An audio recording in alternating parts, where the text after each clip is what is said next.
sesuatu yang besar yang Engkau rencanakan untuk hidup kami Tuhan. Semuanya Engkau rancangkan untuk kebaikan kami. Bapa, sekarang kami ingin dengar sebagian dari firman-Mu Tuhan. Kami berdoa lembutkan hati kami, berikan pengertian. Kami berdoa biar Roh Kudus-Mu mengurapi setiap kami. Kami boleh mengerti firman yang ditaburkan Tuhan. Terima kasih, taruhkan hati-Mu Tuhan di dalam hati kami Tuhan.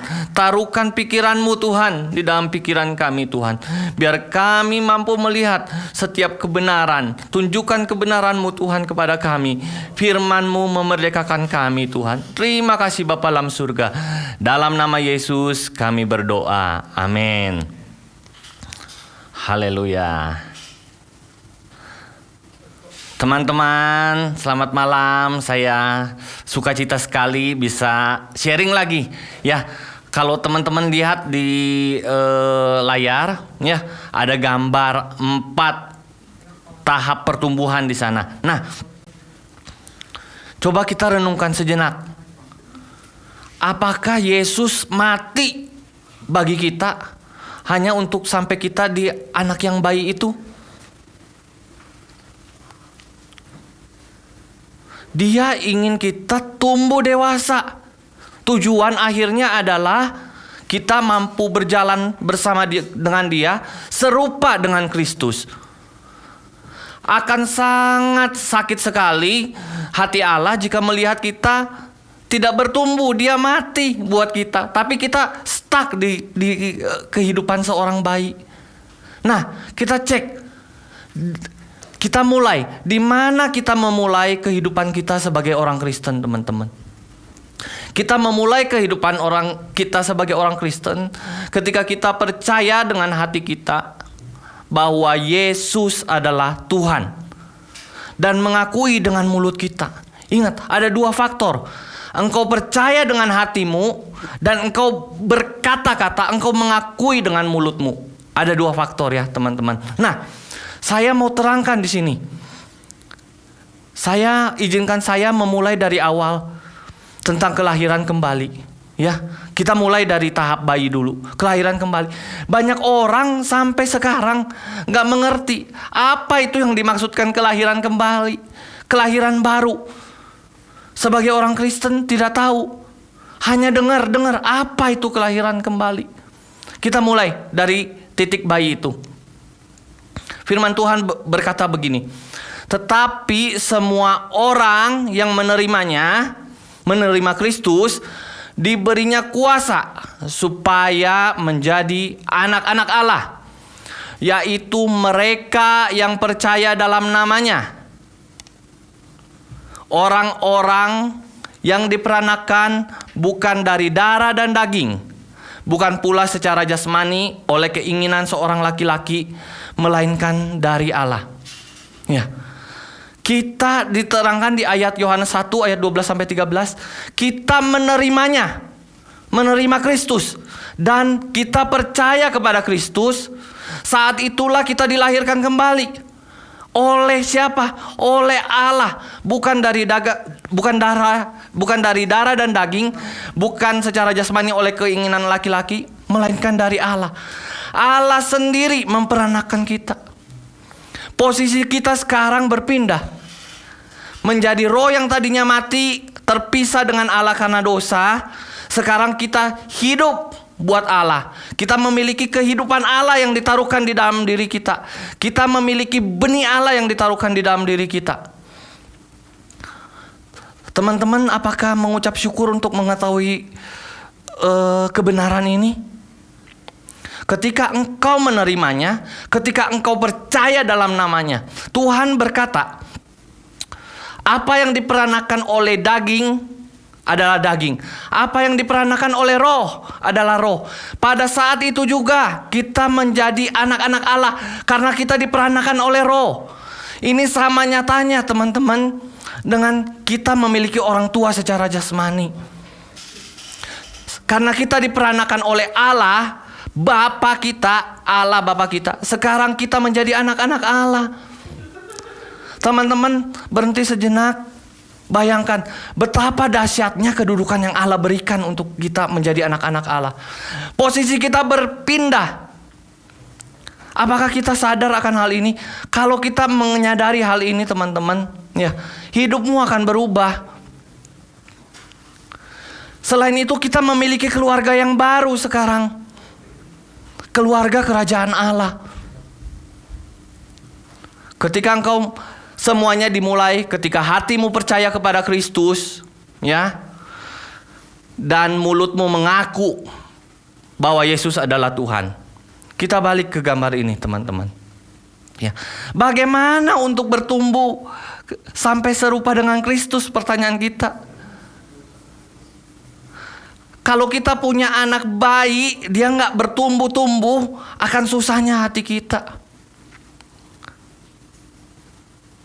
Akan sedih sekali. Kita lihat, saya mau bahas keselamatan sebentar ya teman-teman. Banyak yang gak mengerti hal ini. Ini sedikit rumit, tapi saya minta teman-teman boleh konsentrasi akan hal ini. Ya, apa itu keselamatan? Banyak orang mencampur adukan keselamatan dengan penebusan. Berbeda teman-teman. Tolong fokus akan hal ini, tangkap benar-benar karena hal ini akan mengubahkan hidup teman-teman. Ya. Amin. Nah, saya mulai. Mengapa Allah harus menyelamatkan kita? Apa sih itu keselamatan? Kita lucu sekali. Sebagai orang Kristen, bertahun-tahun, bahkan berpuluh-puluh tahun, gak mengerti apa itu keselamatan. Yang kita tahu, penebusan. Ketika kita berbicara tentang keselamatan, kita hanya berbicara tentang penebusan. Padahal penebusan adalah bagian yang sangat kecil dari keselamatan. Keselamatan itu meliputi segala aspek. Ya, karya Allah menyelamatkan umat manusia dalam segala aspek. Dengan keselamatan engkau dibebaskan dari hal-hal yang menghalangi engkau untuk mencapai kepenuhan Allah. Teman-teman ingat, dalam keselamatan selalu ada 3 aspek. Engkau ingat. Nomor 1, saya sedikit cepat karena waktunya terbatas ya teman-teman. Saya banyak skip ayat, tapi nanti teman-teman boleh cek ayatnya. Nomor 1, aspek keselamatan adalah pembenaran. Justification. Aspek yang kedua adalah regenerasi atau regeneration. Yang ketiga adalah pengudusan atau sanctification. Ya, 3 aspek keselamatan ini harus selalu ada. Inilah yang disebut keselamatan. Kalau engkau baru ada di salah satu, keselamatanmu belum penuh. Itulah sebabnya di Filipi dikatakan kerjakanlah keselamatanmu. Ya, apa itu pembenaran? Di dalam pembenaran terdapat penebusan. Di dalam regenerasi antara lain terdapat kelahiran kembali. Di dalam pengudusan terdapat pemurnian, pengudusan dirimu. Nah, dari 3 aspek keselamatan tadi teman-teman, ada 2 hal yang terjadi. Ingat ini baik-baik ya. Baik itu pembenaran, regenerasi maupun pengudusan. Selalu ada 2. Satu yang otomatis terjadi ketika hatimu percaya kepada Yesus, ketika mulutmu mengaku bahwa Yesus Tuhan. Ingat ya, jangan hanya engkau mengaku dengan mulut. Engkau harus percaya dengan hati. Banyak orang kebanyakan hanya mengaku dengan mulut, tapi hatinya tidak percaya. Banyak orang pula percaya dalam hatinya tetapi tidak mengaku. Awal mula keselamatanmu adalah ketika engkau berkata, "Ya Tuhan, Engkau adalah Tuhanku. Ya, aku percaya bahwa Engkau Tuhan, Engkau telah mati untuk aku, Engkau telah bangkit untuk aku." Lihat, teman-teman boleh lihat di layar, keselamatan terjadi secara otomatis dan secara progresif. Selalu teman-teman, ada 2. Pembenaran terjadi secara otomatis, secara progresif. Saya terangkan nanti. Regenerasi terjadi secara otomatis, secara progresif. Pengudusan terjadi secara otomatis, pengudusan terjadi secara progresif. Maksudnya gimana? Saya bingung. Saya terangkan sekarang, teman-teman ya. Inilah Injil. Apa maksudnya? Pembenaran. Begini teman-teman, ketika engkau Menerima Tuhan, tadi dikasih tahu di Yohanes 1 ayat 12, menerima Dia dan percaya kepadanya, pada saat itulah engkau dibenarkan. Engkau tidak benar, posisimu tidak benar pada saat itu, tetapi engkau diperhitungkan benar. Engkau dianggap benar. Engkau dideklar benar, bukan karena engkau benar, tetapi karena Yesus sendiri yang benar yang menebus engkau. Di dalam pembenaran selalu terdapat penebusan. Penebusan adalah bagian kecil dari pembenaran. Jadi tidak cukup kalau hanya engkau sampai anak-anak. Allah ingin engkau nanti tumbuh sempurna. Ingat gambar ini, karena akan menyambung sekali ya teman-teman ya. Oke. Nah, lalu pembenaran terjadi instan seketika ketika engkau percaya. Berkenaan dengan masa lalumu, seluruh dosamu, seluruh pelanggaranmu, karena engkau percaya kepada Yesus sudah mati. Yesus mati untukmu, darahnya dicurahkan untukmu, Dia bangkit untukmu ya. Dosa-dosa pelanggaranmu yang masa lalu langsung dibereskan. Selesai. Hal ini berkenaan dengan hal lahiriah luarannya. Teman-teman, apakah bisa tangkap sampai sini? Kalau nggak bisa, ikutan PA ya. Kita ada PA. Oke. Lalu apa yang dimaksudkan dengan pembenaran justification secara progresif?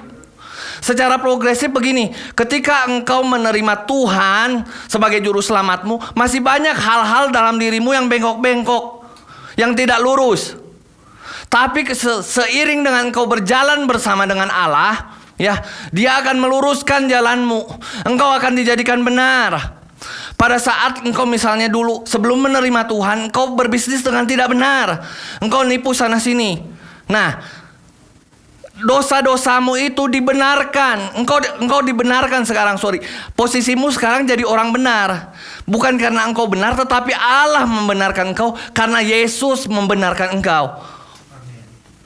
Lalu apa maksudnya progresif? Kemudian engkau yang tadi menipu sana sini itu, ya, engkau berjalan bersama dengan Allah. Sekarang engkau mengetahui kebenaran, ya. Kebenaran itu akan memerdekakan engkau, membuatmu lurus. Engkau kali ini tidak lagi nipu-nipu. Engkau hidup benar sekarang. Jadi ini adalah sebuah kebenaran yang dijadikan, teman-teman. Bisa lihat perbedaannya. Satu, kebenaran yang diberikan, kita dianggap benar, diperhitungkan benar. Satu lagi, karena kita memang benar, Allah sudah menjadikan kita benar. Yang instan yang tadi pembenaran satu kali terjadi, lalu yang terus menerus. Ini ada pembenaran yang terus menerus sampai kita mencapai kedewasaan penuh sini, yang orang dewasa. Teman-teman harus mengerti ini. Hal ini tidak banyak diajarkan di dalam gereja, dan banyak yang nggak mengerti, dan sedikit sulit, teman-teman. Makanya teman-teman butuh konsentrasi. Tapi ketika teman-teman mengerti, teman-teman akan mendapatkan banyak berkat dari sini. Lalu bagaimana pembenaran yang progresif tadi? Berkelanjutan. Dia sebuah proses. Jalan-jalanmu yang tadinya bengkok, satu persatu diluruskan. Teman-teman perhatikan, misalnya kita ngetik nih ya di Word. Itu kan ada yang banyak bengkok. Kita align semuanya, lurus. Allah melakukannya sampai engkau lurus hidupmu. Sampai engkau penuh, mencapai kedewasaan penuh. Lalu hal ini berkenaan dengan hal-hal batiniamu, hal-hal dalamanmu. Yang tadi berurusan dengan hal luaran satu kali ketika engkau percaya. Jadi ingat, kebenaran selalu ada keselamatan selalu ada dua pengalaman. Pengalaman masa lampau dan pengalaman yang progresif, terus menerus, ongoing. Itu tidak akan berhenti. Teman-teman mengerti sampai sini? Lalu apa yang regenerasi? Penebusan ada di bagian pembenaran ya. Regenerasi itu apa? Engkau dihidupkan, rohmu dihidupkan. Bagian dari regenerasi adalah salah satunya kelahiran kembali. Ketika engkau waktu masih orang berdosa, engkau menerima Tuhan, hidupmu serba gelap. Tidak tahu arah tujuannya, pikiranmu gelap, hatimu gelap, penuh kejahatan.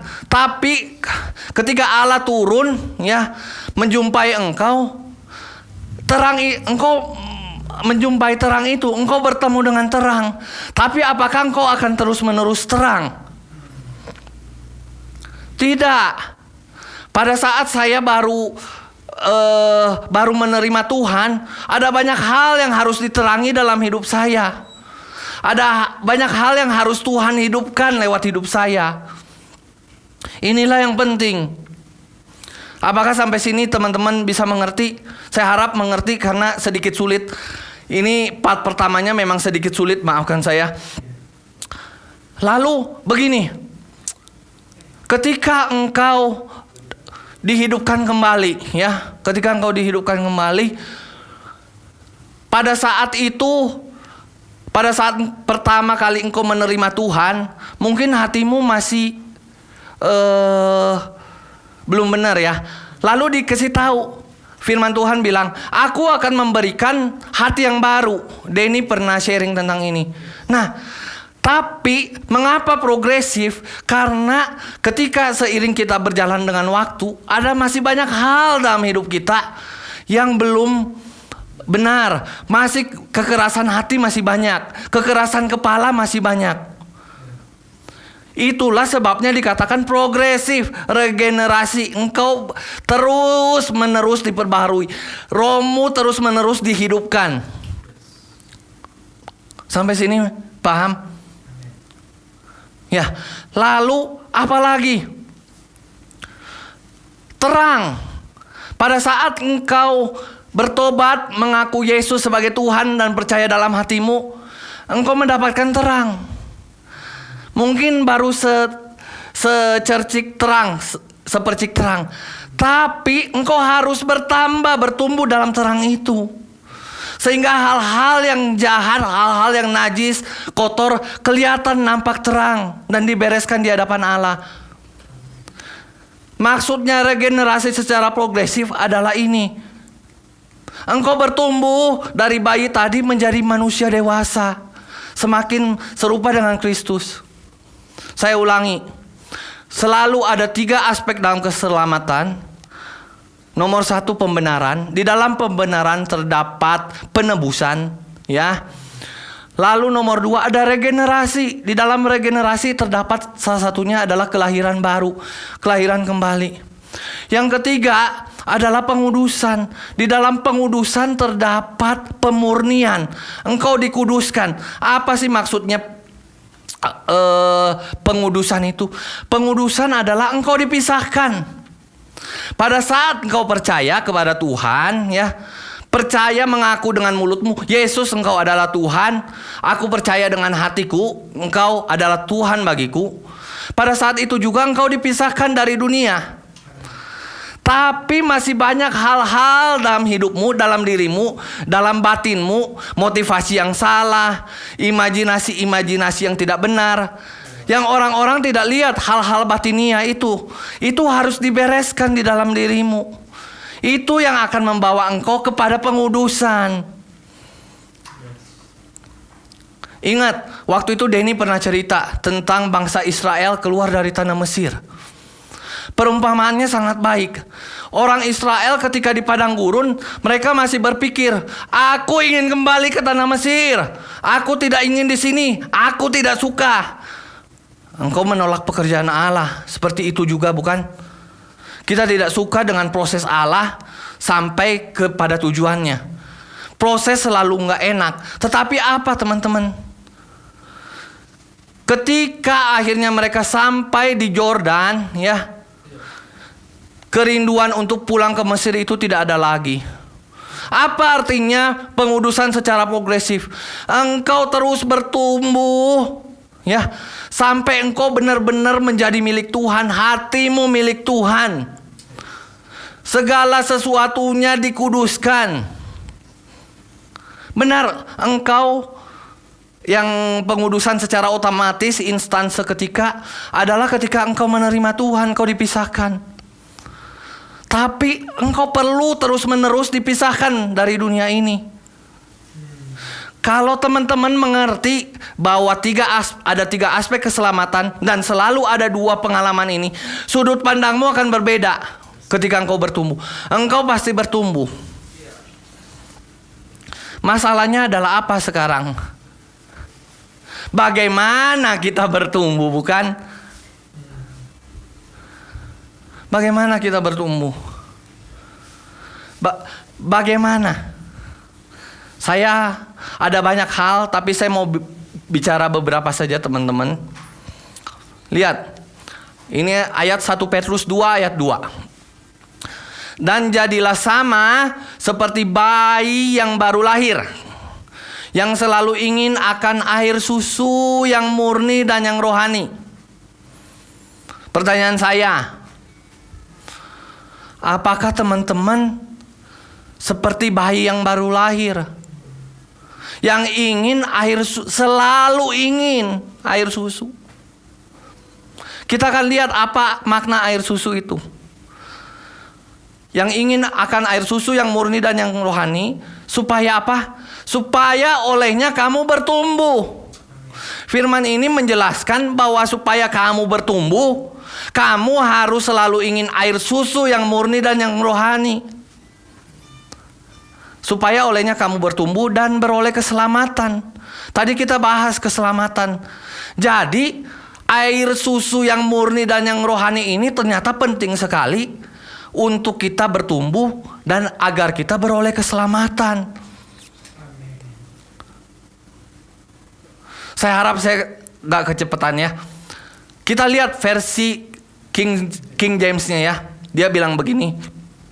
As newborn babes, desire the sincere milk of the word, that ye may grow thereby. Inginkan susu yang murni akan firman. Ini di LAI nggak ada, tapi percayalah kepada saya, inilah salinan asli dalam bahasa Yunaninya. Apa itu of the word-nya apa? Kita hanya mengenal firman Allah sebagai rema dan logos. Apa itu logos? Logos adalah firman Allah yang tertulis, semua yang tertulis. Firman Allah yang sudah diucapkan. Apa itu rema? Rema adalah firman Allah yang berbicara seketika. Pada saat engkau membutuhkan, firman itu berbicara seketika. Ya. Firman yang Allah sedang berbicara tentang sesuatu, itulah rema. Lah, pertanyaannya, kalau begitu di sini rema atau logos ya? Supaya aku bisa bertumbuh. Jawabannya dua-duanya salah. Mungkin saya dianggap sesat ini. Tapi teman-teman boleh lihat sendiri, cek aja bahasa aslinya semua. Ternyata di tengah-tengahnya ada logikos. Logikos adalah firman yang dijelaskan sehingga engkau mengerti. Jadi lihat, di awal adalah logos. Engkau kalau nggak baca firman aja, malas-malesan aja, gimana mau dapat logikos, mau dapat rema? Engkau nggak baca Alkitabmu, mana bisa engkau dapat logikos, dapat rema? Nggak mungkin. Nah, lalu rema. Mengapa orang yang mendapat rema itu gak berbicara sama sekali sama dia? Mengapa? Karena engkau gak mengerti firman-Nya. Mengapa engkau gak mengerti firman-Nya? Engkau tidur. Engkau gak menggali. Ketika orang menyampaikan firman, engkau sibuk chatting. Engkau WA-an, nonton apa kek. Sebegitukah engkau terhadap firman? Mari kita bertobat. Firman Allah berkata bahwa Yesus adalah Sang Firman. Dialah itu Sang Firman. Ketika engkau menghormati firman, Allah akan menghormati engkau. Totally. Lalu bagaimana kita sampai kepada logikos ini? Engkau harus belajar. Kalau rema yang sampai kepadamu tanpa logikos, saya jamin tidak akan membantumu sama sekali. Saya jamin. Ingat, saya pernah berbicara tentang benih. Ya, tentang benih. Tentang 4 jenis tanah. Teman-teman ingat? Ini, Matius 13 ayat 19 saya bacakan. Ada di sebelah kiri saya yang tidak mengerti dan yang di sebelah kanan mengerti. Saya bacakan. Kepada setiap orang yang mendengar firman tentang kerajaan, engkau harus mendengar. Gimana bisa engkau ingin dapat sesuatu kalau engkau nggak dengar? Boro-boro logik, boro-boro rema, logikosnya pun engkau nggak akan dapat. Kepada setiap orang yang mendengar firman tentang kerajaan, tetapi tidak mengertinya. Saya tebelin kata tidak mengerti. Datanglah si jahat dan merampas yang ditaburkan dalam hati orang itu. Itulah benih yang ditaburkan di pinggir jalan.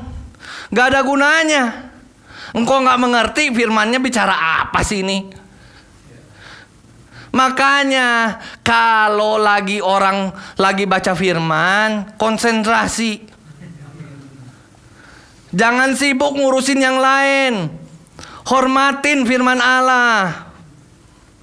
Lalu yang mengerti bilang apa? Matius 13 ayat 23. Yang ditaburkan di tanah yang baik ialah orang yang apa? Mendengar dan mengerti. Itulah logikos. Dan karena itu apa? Ia berbuah. Ada yang 100 kali lipat, ada yang 60 kali lipat, ada yang 30 kali lipat. Kalau engkau gak mengerti firman, engkau belajar. Di kita ada grup-grup PA, kita ada mau belajar sama-sama firman. Engkau bisa tanya ke leadermu. Cek itu semua. Apakah engkau mau apa yang kau baca menjadi seperti angin? Engkau buang waktu kalau gitu.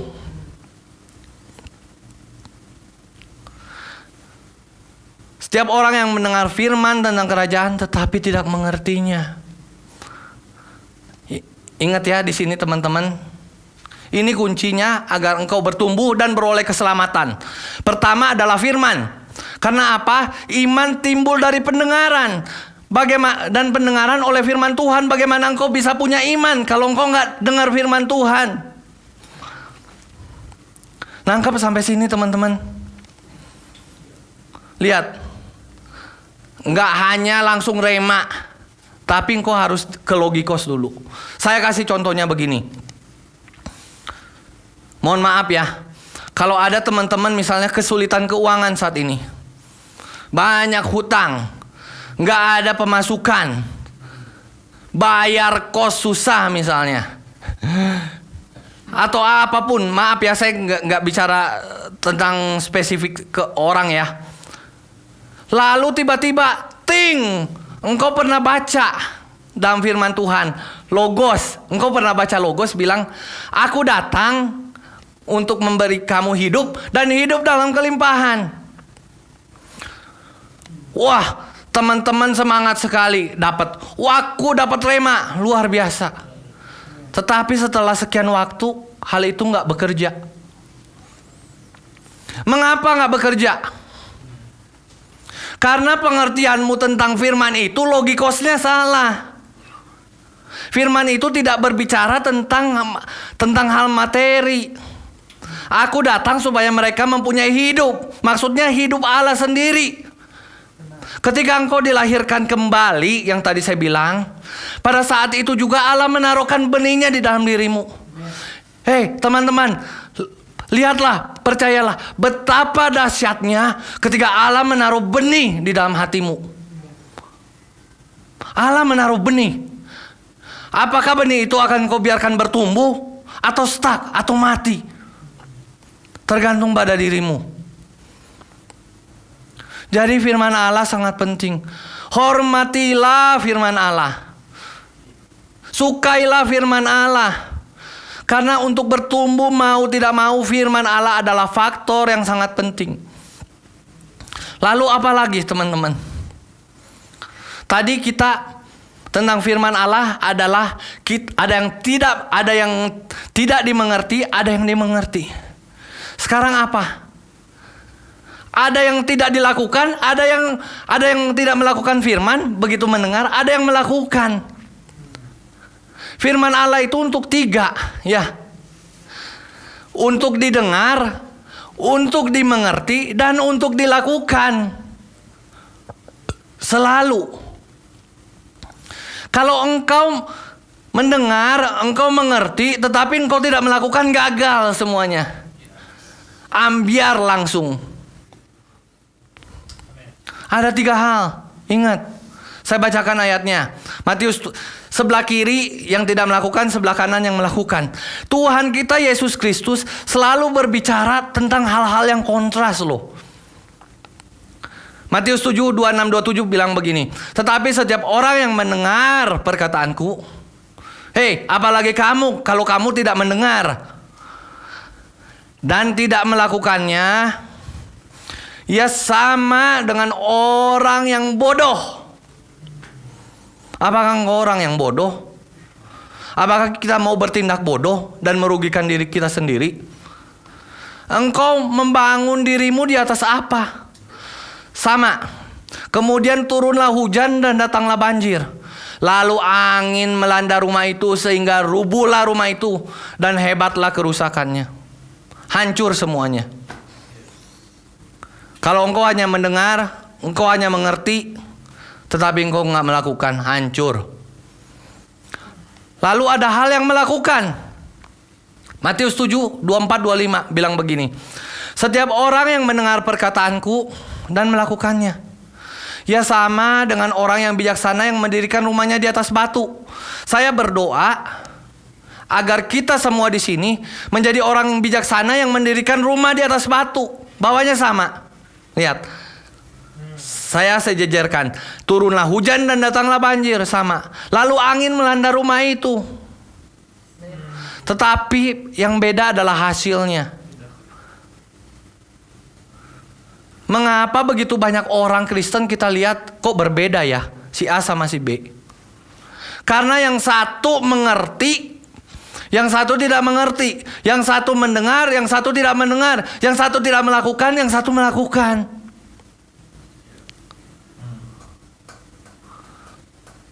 Lalu Yakobus 1 ayat 21 sampai 22 berkata demikian. Jam berapa ini? Sebab itu, buanglah segala sesuatu yang kotor dan kejahatan yang begitu banyak. Itu. Dan terimalah dengan lemah lembut. Nomor 1, terima firman dengan lemah lembut. Saya gak bosen ngasih tahu ini. Mungkin teman-teman pikir, aduh, kok Edwin kalau bicara kenapa sih terima dengan lemah lembut lagi. Jangan keraskan hati, jangan keraskan hati. Karena itu poin yang sangat penting untukmu. Untuk kau bertumbuh, untuk kau berbuah. Mau gak mau itu jalannya. Terima dengan lemah lembut apa?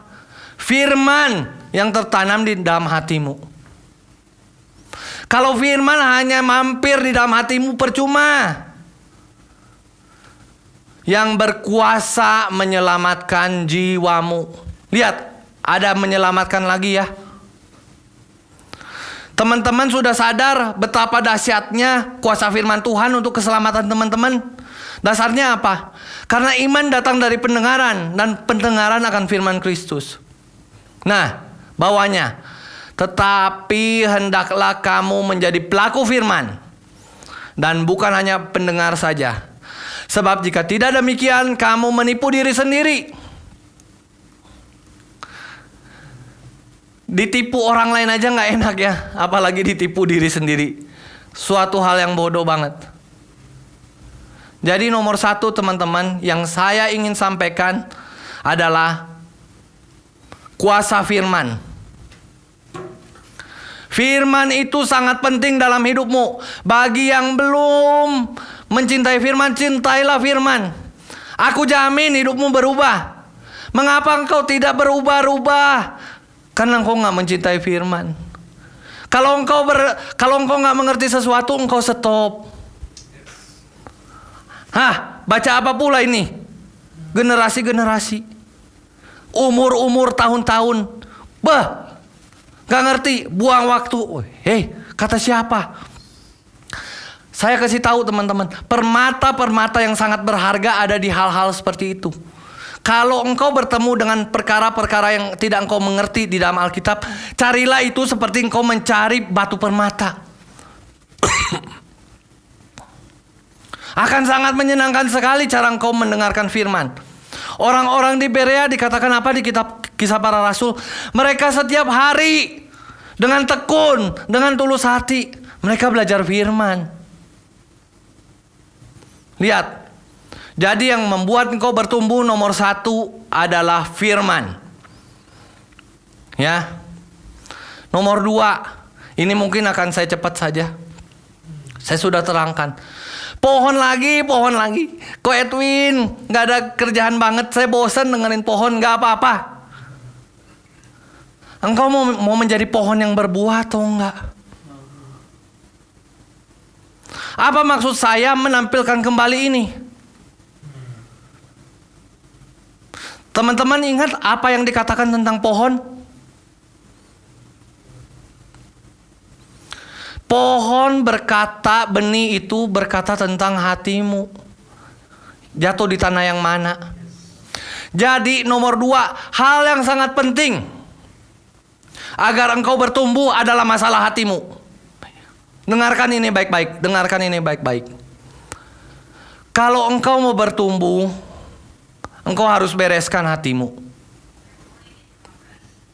Kalau engkau mau berbuah, engkau harus dengarkan. Engkau mau berbuah ya. Engkau harus benarkan hatimu. Banyak sekali masalah hati ini teman-teman. Inilah faktor mengapa orang gak bisa berbuah, tidak bisa bertumbuh. Karena apa? Terutama karena dia mengeraskan hati. Saya mau cerita satu hal saja teman-teman. Dari tentang karena keterbatasan waktu, saya mau bicara satu hal. Tentang hati. Saya kasih contoh satu. Tentang pengampunan. Teman-teman siap ya di sini ya. Siap-siap dioperasi dengan pedang firman ya. Kalau engkau gak mengampuni, engkau merugikan dirimu sendiri. Engkau sedang membunuh dirimu sendiri. Firman Allah berkata apa tentang pengampunan? Banyak orang gak mengerti firman ini. Firman Tuhan berkata, freely receive, freely give. Engkau sudah menerima pengampunan, berikan juga dengan cuma-cuma. Ini tidak hanya berbicara tentang harta. Freely receive, freely give.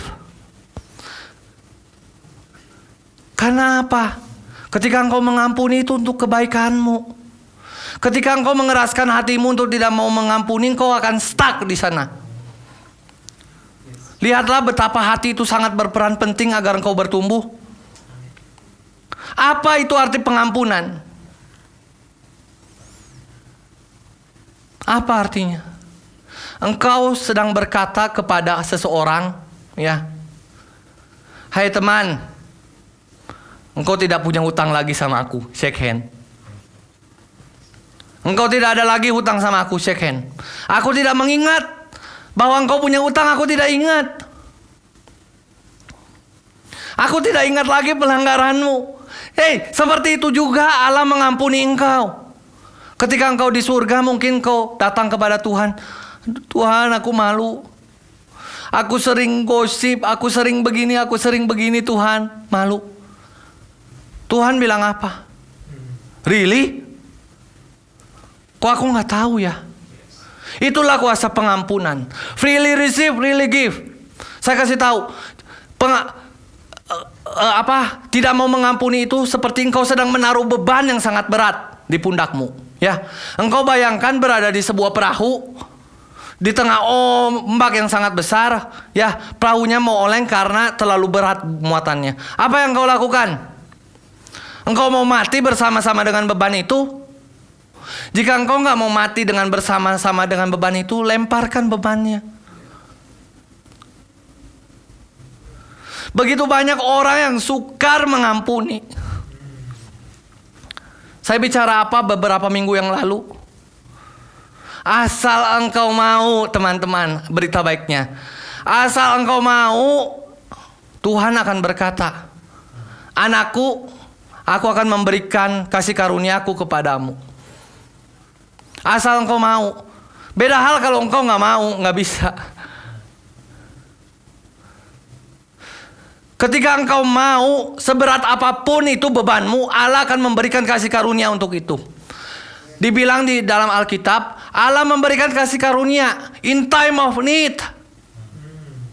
Kasih karunia akan selalu sama, tidak akan lebih kecil daripada persoalanmu, tidak akan. Kasih karunia diberikan sebesar persoalanmu. Itulah. Persoalanmu besar, kasih karunianya sangat besar.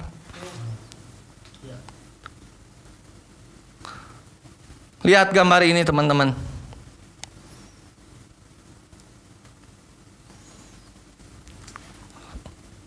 Sebentar. Oke, nggak masalah. Ada sebuah pohon di ini sedang ditukan, maaf. Di sebelah kirinya adalah pohon yang tumbuh lebat. Namun di sebelah kanannya adalah pohon yang layu. Ini. Engkau ada di mana, teman-teman? Engkau akan membiarkan dirimu tidak berbuah dan mati? Atau engkau akan membiarkan dirimu disirami oleh Allah dan berbuah banyak, orang lain melihat buahnya dan bisa menikmati engkau? Lihatlah, selalu Tuhan kita berbicara yang kontras. Yang mana yang engkau mau? Lihat ini, hati yang keras. Ketika kita pertama kali, tadi saya katakan, pertama kali percaya kepada Tuhan, Tuhan, engkau adalah Tuhan bagi aku, ya. Pada saat itu engkau diberikan hati yang baru loh. Tetapi ingat, hatimu yang keras masih ada di sana. Allah perlu mengeluarkan Mesir dari dirimu. Sehingga engkau tidak ingin Mesir lagi. Kuncinya adalah ini. Jangan keraskan hatimu ketika Allah berbicara. Engkau akan bertumbuh. Kalau engkau tidak mampu, engkau bilang, Tuhan, aku mau, tetapi aku gak sanggup. Percaya sama saya, teman-teman, Allah akan menumpahkan kasih karunia-Nya kepadamu. Lalu lihat gambar ini. Ini Gucci yang sangat mahal. Nomor 2 tentang hati ya. Nomor 1 firman. Nomor 2 adalah hati. Nomor 3 ini. Teman-teman simpulkan sendiri. Ini Gucci yang sangat mahal. Teman-teman hanya melihat Gucci yang sangat mahal di sini. Betul. Tapi yang terpenting adalah ini, teman-teman.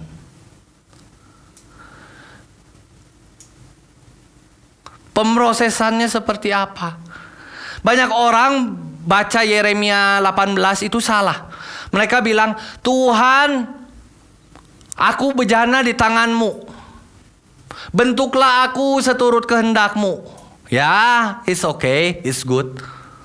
Tapi kebenaran yang lebih lagi tahu nggak apa, teman-teman?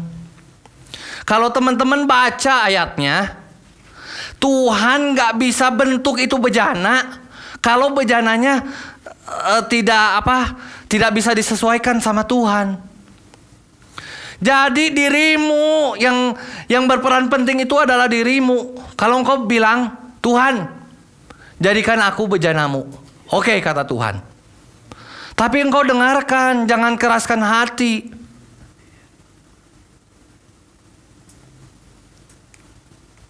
Lihat, Yeremia 18 ayat 4 dan 6b berkata begini. Apabila bejana yang sedang dibuatnya dari tanah liat di tangannya itu rusak, maka tukang periuk itu mengerjakannya kembali.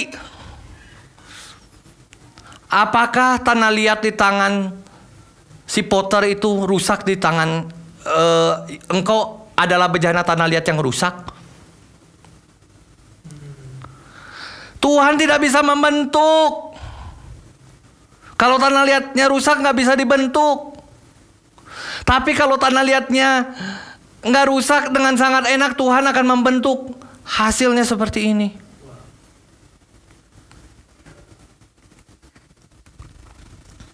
Maka tukang periuk itu mengerjakannya kembali.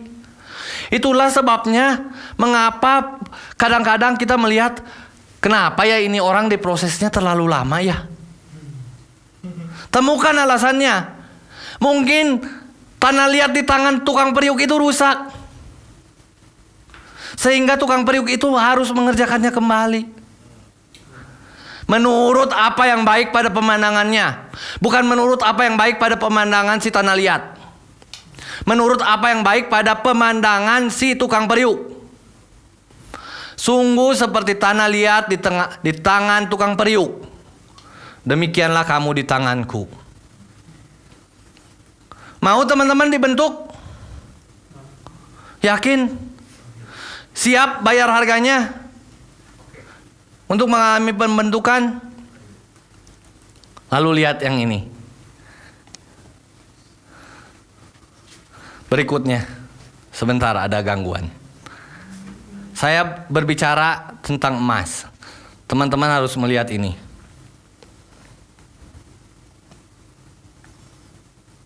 Mohon maaf sebentar ya. Nah, mau? Wah, mau, pasti mau semuanya. Luar biasa. I love gold katanya. Gold itu sungguh indah. Aku mau gold. Namanya juga apa mulia, saya lupa. Logam mulia. Wah, mulia loh, logam yang mulia. Harganya sangat mahal. Ketika seserahan, kasih emas. Ketika mau menunjukkan prestis, kasih emas. Tapi tahukah teman-teman, apa yang harus dilalui si emas ini agar menjadi emas seperti ini? Tahu teman-teman? Saya kasih lihat. Melalui proses pemurnian 1000 derajat Celcius. Yang punya toko emas tahu, kurang lebih ya, saya derajatnya kalau nggak salah dengar 1000 derajat. 1000 derajat Celcius.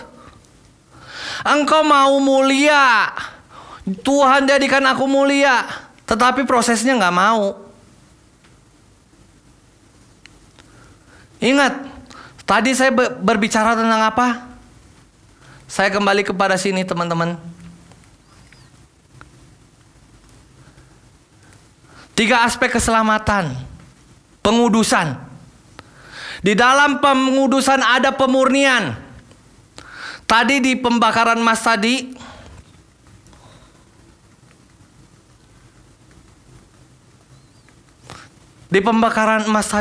unsur-unsur yang bukan emas murni dipisahkan. Caranya bagaimana? Bakar dengan panas. Dengan cara seperti itu juga Allah memisahkan unsur-unsur manusia dari dirimu.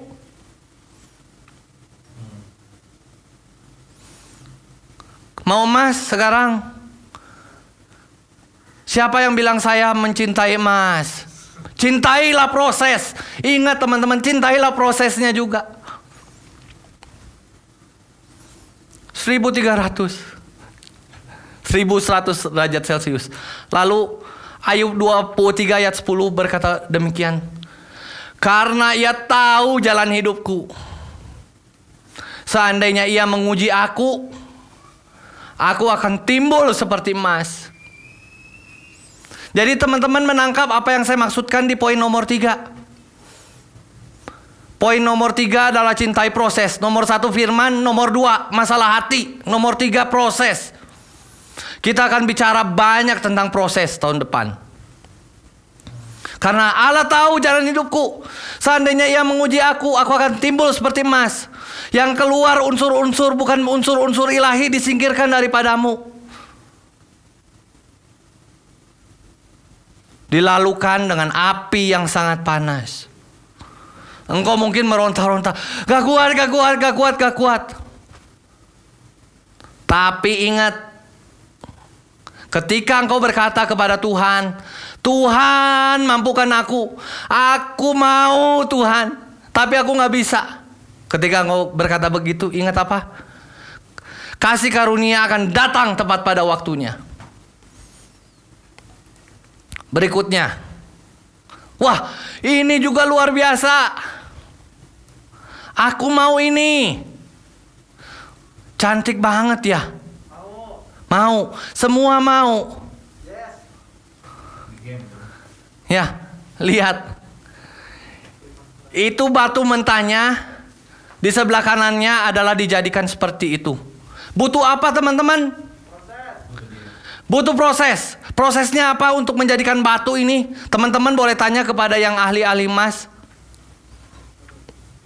Digosok terus sama dipotong-potong.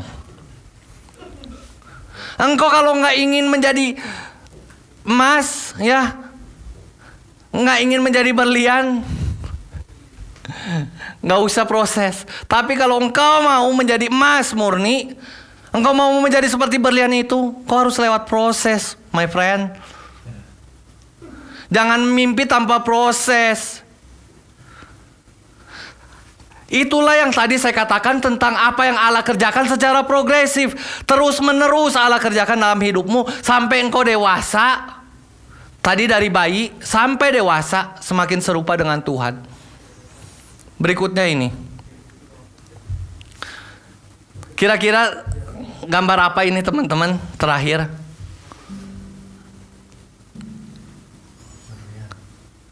Sebelahnya ada apa? Arang dan berlian. Tahukah teman-teman bahwa arang dan berlian ternyata memiliki unsur yang sama? Tapi karena prosesnya, saya garis bawahi, karena prosesnya, strukturnya menjadi berubah, menjadi berbeda. Batu berlian, batu yang mentahnya, mengalami proses yang sangat lama, tekanan yang sangat tinggi, waktu yang sangat lama. Itulah sebabnya dia menjadi kuat. Si arang melewati proses yang sangat singkat. Oleh sebab itu hanya dipakai untuk bakar sate. Teman-teman tanya ke teman-teman nanti, kamu mau menjadi Kristen arang atau Kristen berlian? Berlian. Benar, berlian. Cintailah proses. Prosesnya apa? Prosesnya engkau di pressure. Tekanan datang untuk menunjukkan bahwa engkau setia. Tapi bersyukurlah ketika tekanan itu datang, Allah selalu memberikan kasih karunia. Allah nggak menyuruh engkau tanpa memberikan kekuatan, nggak. Bukan begitu Allah kita. Ingat, keselamatan adalah sesuatu yang telah terjadi seketika ketika kita percaya kepada Tuhan. Kita dibenarkan, kita diregenerasi, lalu kita dikuduskan. Tapi keselamatan juga adalah sesuatu yang progresif, terjadi terus-menerus, ongoing, sampai kita menjadi serupa dengan Kristus. Pertanyaannya adalah, engkau mau sampai ke sana atau tidak? Terserah. Seperti tukang periuk tadi. Tanah liatnya bagaimana? Yang menentukan bukan tukang periuknya. Kalau tanah liatnya nggak bagus, terpaksa dibuang atau digantikan dengan yang lain. Teman-teman mengerti maksud di sini? Lalu apa yang permata ini? Katakan. Wahyu 21 ayat 18 sampai 19. Ini berbicara tentang Yerusalem baru. Tembok itu terbuat dari arang. Salah saya, nggak boleh rubah firmannya. Apalagi kita Wahyu. Tembok itu terbuat dari permata yaspis. Tidak ada arang di Yerusalem baru. Dan kota itu sendiri dari emas tulen. Tadi kita lihat emas tulen, bagaikan kaca murni. Dan dasar-dasar tembok kota itu dihiasi apa? Dengan segala jenis arang sehingga menjadi kotor Yerusalem barunya. Oh, tidak. Dihiasi dengan segala jenis permata yang indah. Engkau harus mengizinkan Tuhan bekerja lewat kehidupanmu. Baik itu berkat, baik itu ujian, situasi, kondisi, percayalah. Ketika engkau bilang sama Tuhan, Tuhan aku mau, Allah akan mengerjakan sesuatu yang besar dalam hidupmu. Banyak orang seperti Yakub menghabiskan waktu bertahun-tahun lama sekali diproses. Karena terlalu banyak hal-hal dari dirinya yang perlu dihancurkan. Itulah sebabnya Yakub, ya tanda kutip, mengalami apa? Regenerasi yang progresif. Dia dibenarkan kemudian secara progresif. Dia dikuduskan secara progresif. Teman-teman nangkep maksudnya sampai sini? Semoga teman-teman mengerti firman Tuhan yang saya sampaikan hari ini. Kalau nggak ngerti, silahkan ikut PA. Karena saya nggak, keterbatasan waktu, saya nggak mungkin bahas semuanya. Apalagi apalagi ayat-ayatnya. Demikian. Saya berdoa agar Tuhan menjadikan kita seperti emas, berlian, dan seperti pot yang indah tadi. Itulah 3 hal, teman-teman. Nomor 1, engkau butuh kekuatan firman, kuasa firman dalam hidupmu. Itu yang pertama. Nomor 2, engkau perlu pemberesan hati jika engkau mau bertumbuh. Nomor 3, engkau butuh proses. Selama engkau diproses, bagi engkau yang bersedia, Allah akan memampukan engkau dengan kasih karunia-Nya. Itulah mengapa orang-orang gak bertumbuh, karena mereka gak bersedia. Tadi juga kita pelajari orang-orang tidak bertumbuh karena mereka mendengar firman Tuhan tetapi tidak mengerti. Orang-orang tidak bertumbuh karena apa? Karena hatinya gak beres sampai kapanpun. Mungkin harus ada orang yang setia mendoakan engkau, dan Tuhan butuh proses waktu yang lama sekali untuk orang itu. Seperti Yakub, butuh waktu 20 tahun. Kemudian setelah itu dia diproses lagi dengan Yusuf anaknya, sampai dia menjadi the Prince of God. Saya berdoa agar kalian semua dipakai Tuhan menjadi Prince of God. Tidak hanya sebagai arang-arang di sini. Kita mau keluar sebagai permata, seperti emas murni ketika diuji. Oke? Cintailah firman. Lembutkan hatimu ketika Allah berbicara. Dan ikutilah prosesnya. Mari kita berdoa. Bapa dalam surga, kami mengucap syukur untuk firman-Mu Tuhan yang sudah disampaikan. Kami berdoa biar Engkau menerjemahkan firman-Mu Tuhan, sehingga firman itu berbekas di dalam hati kami. Kami benar-benar mengerti. Kami benar-benar menghidupinya. Kami benar-benar menjadi pelaku firman ya Tuhan. Biar hati kami mengasihi Engkau Tuhan, terhadap segala sesuatu yang Engkau izinkan dalam hidup kami. Situasi Tuhan, ujian-ujian yang kami lalui, biar kami keluar sebagai emas murni. Jadikan kami permata-permata-Mu Tuhan, yang menghiasi Yerusalem baru. Terima kasih Tuhan. Kami mengasihi Engkau Yesus. Lanjutkan pekerjaan tangan-Mu Tuhan dalam hidup kami. Dealing dengan hidup kami ya Tuhan. Jamah kami Tuhan. Ketika kami mengeraskan hati kami Tuhan, ampuni Tuhan. Berikan hati yang lembut untuk dengar suara-Mu Tuhan. Berikan hati yang bersedia Tuhan. Bukakan mata rohani kami agar kami mengerti firman-Mu Tuhan. Biarkan kami bertumbuh Tuhan seperti keinginan hati-Mu. Dari bayi ketika kami dilahirkan kembali, sampai kami serupa dengan gambaran anak-Mu Yesus Kristus. Kami mencapai kesempurnaan Tuhan. Kedewasaan penuh di dalam Engkau. Di dalam nama Yesus Kristus kami berdoa. Pujian hormat bagi-Mu Tuhan. Bekerjalah dalam hidup kami. Munculkan kami permata-permata-Mu Tuhan. Dalam nama Yesus kami berdoa. Amin.